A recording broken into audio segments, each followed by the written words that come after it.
her mom's dead body without a head. That's 2 severed heads so far. I don't get it.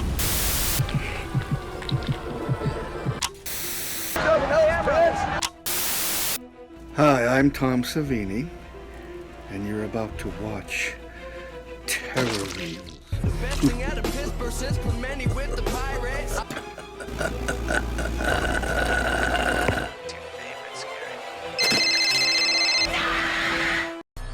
Welcome everyone to another episode of TerrorReels. Just wanted to mention that there's a lot of spoilers in these episodes. There's a lot of the movie in these episodes, but you should never replace watching the movie for yourself. This channel is not supposed to replace watching movies for yourself. That gets you so pumped up for the movie you should be watching anyways. So watch the movies and support your local horror. Now I know I've been doing a lot of old slashers and horror comedies, but not today. We're going a bit more modern today, everyone. Another A24 banger of a mindfuck movie that makes you feel like a big piece of shit when it's over. Let's cover the 2018 Hereditary.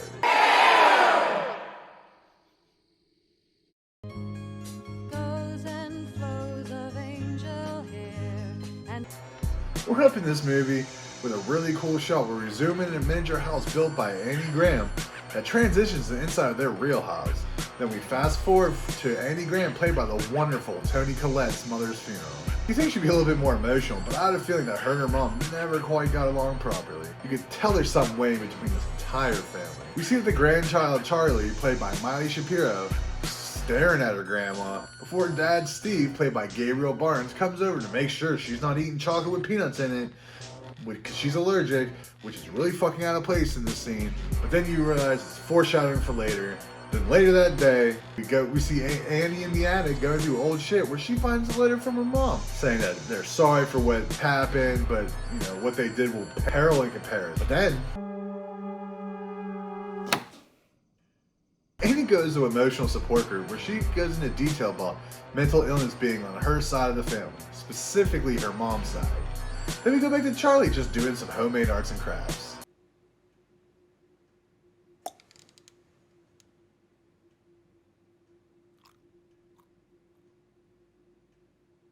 You see that light ripple thing? I don't know for sure what it is. It's never explained in the movie. I feel like it's a soul of payment, but if Ian's got a better idea, if Ian's got a better theory for it, leave it in the comment section. This is where we meet the son of the family, Peter, played by Alex Wolff. Asks his mom he can go to a party, but she thinks it'd be a good idea to bring his fucking sister along? Newsflash, it fucking won't be, because it never is. Sure, Charlie doesn't want to go to the party, but her mom just pushes it until she finally caves in and accepts. Everyone's happy.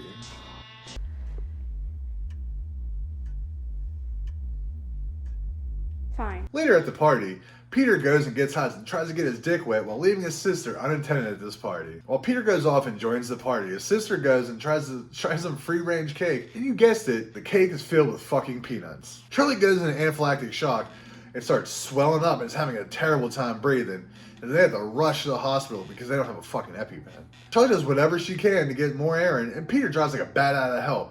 But then there's a deer in the middle of the road and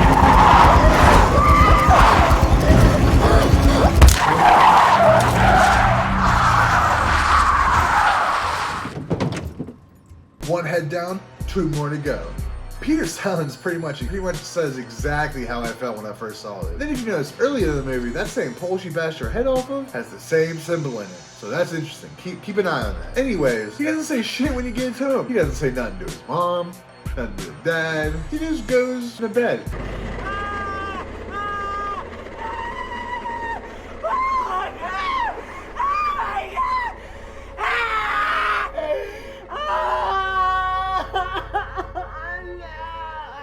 Holy fuck, Toni Collette really makes me feel like a piece of shit here. What a great actress. I know Peter's going through a lot since he pretty much just feel like he killed his fucking sister. But he could have fucking gave someone a heads up.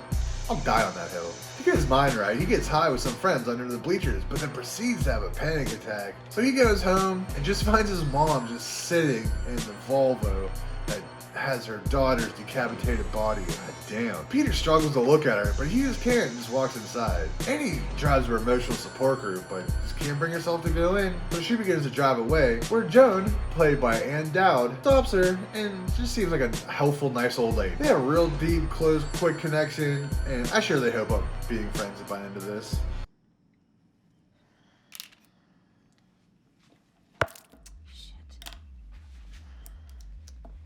Now I know everyone saw that nothing touched that jar of paint, so I'm assuming that's payment again knocking shit over. Letting Annie know to call Joan by spilling paint on the number she gave her. Pretty wasteful, that I'm pretty sure there's better ways of getting the message across. Guess she heard the message loud and clear though. Now she's banging on Joan's door, and Joan invites her in with open arms for a healing session. Annie opens up on how she sleepwalks, and the one time during her sleepwalking episode, she went to go light Peter on fire, and it's a fucking mess. Later on in the day, Steve comes up and lets Annie know that dinner's ready, but he walks in on her making a miniature of what happened to her daughter. Decapitated head and everything. This is fucked up. And what's he really even supposed to say to her? And he's the glue with his fucking family.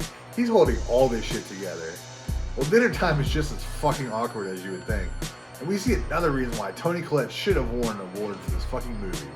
Yeah, fine, release me. Just say it. Just fucking say it. Don't you swear at me, you little shit! Don't you ever raise your voice at me! I am your mother! I would say Peter did great acting in this movie, but there's just something about it that just throws it all off for me. I can't take it seriously. I don't know if it's his face or if it's just his mannerisms. I don't know. But Andy's putting the blame on Peter for, not accepting the situation at hand, which is granted a fucked up one. Peter keeps asking, why was Charlie at the party though, Mom? Later on, Annie needs art supplies and she runs into Joan. Joan is absolutely stoked that it's piqued Annie's interest. Are you in pain? It's okay. It's okay. It's okay. Joanne was able to show Annie that she could talk to her dead grandson, and Annie's a believer now and races home with the instructions and candles. While Annie's trying to sleep, a bunch of ants guided her to Pete's room, where she proceeds to tell Peter she never wanted to be a mom, wanted to have a miscarriage. Mom, what are you doing? It was all a dream, this time at least. She really wakes up Peter with, they have a more heart-filled conversation, and she apologizes, but then drags Peter downstairs. She even got Steve too. Once the family's together, they can perform the seance and talk to Charlie. Peter's on board, but Steve's a little bit more skeptical. Wow! Yes! Thank you, Charlie. That was so good. Peter felt something going on here. Was it Charlie? Or was it pain to make Peter weaker and he already is, so payment can take over his meat vessel? The candle goes crazy in answering and makes some weird fucking noises. It begins to fucking talk like Charlie. Until Steve throws some water on her to snap her out of it. Peter just continues to be a pussy about the whole situation.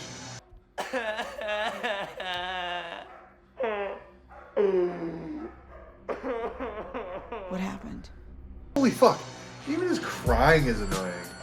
The next day, Peter sees the lead energy fly through his class, and then he hears that Charlie's infamous clicking noise and bugs out and calls his dad. Steve knows that something just ain't right.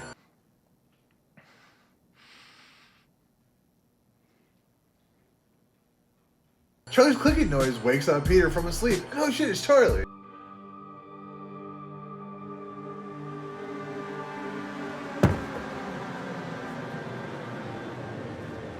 Annie woke him up, and of course Peter thinks she was the one pulling on his head. She didn't, but he's in the right to think so. And he knows something's going on, and I think she thinks she opened something up with this seance, but she's sure she could stop it. Since it was Charlie's doodle pad that was fucking off by itself, and she thinks she's gonna be able to burn the book and that'll be the end of all the problems.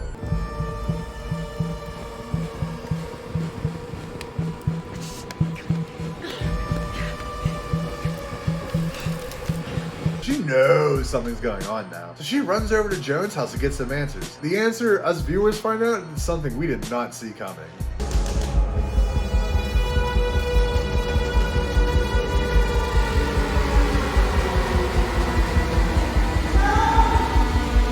Joanne would have opened the door, but she was over at Peter's school yelling shit at him. Peter! Get out!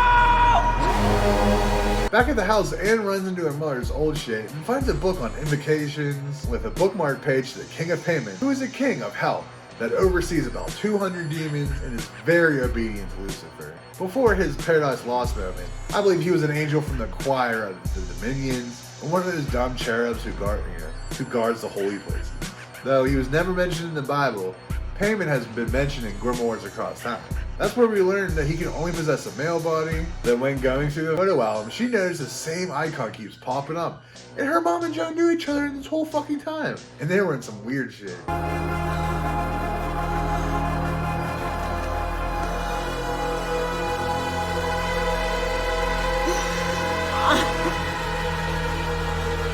She's putting all the pieces together. We find out that Anne's mom's body has been dug up from the cemetery. Anne goes to the attic for more detective work and finds her mom's dead body without a head. That's 2 severed heads so far. While I can't find an occult lore in the 3 severed heads of Paimon, I'm going to assume that he carries 3 heads around to mock the Holy Trinity, or there is some sacrificial cost to conjure up such a spirit. Beheadings are big in the occult world due to how much blood and energy gets spilled at once, releasing a lot of fucking energy in the world, so this could add up. All the heads were women in the family. Grandma, mother, daughter. Maybe their specific energy was needed to transfer Paimon into Peter's body. Anywho, Peter keeps hearing Charlie's clicking noise in school. He's really starting to lose his fucking mind.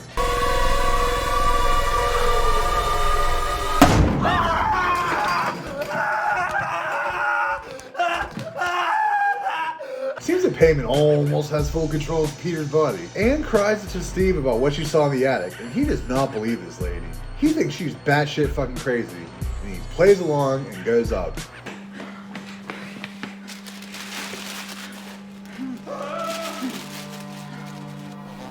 Jesus, There's more. what the fuck was that? He finds out the fucking body is real. She pleads with him and he's just kind of in shock. He thinks that she dug up the grave and brought the body up here and is pretty much losing her fucking mind at this point. She also tells Steve that she's linked into Charlie's book and that if she burns the book, she's gonna die, but if he burns the book, everything will be okay. Steve seems like it might be an alright idea.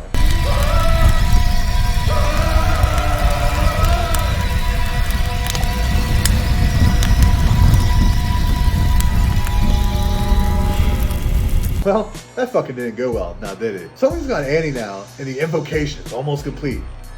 Peter wakes up because his spider senses are tingling.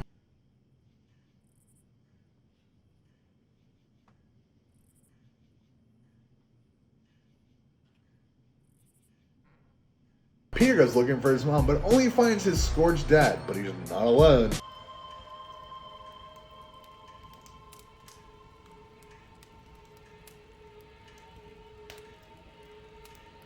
There's a random fucking naked dude in the closet with a weirdo fucking smile on his face. A knock distracts him as his mom bursts out and chases him up the stairs into the attic, and he locks the door. Mommy, please, I beg you, stop. Yo, I fucking love that. That was one of my favorite scenes of all of 2018. She quits banging her head, and Peter notices all the candles that have been used in the seance, and the picture of him where his grandma's body was lying. But he also sees this.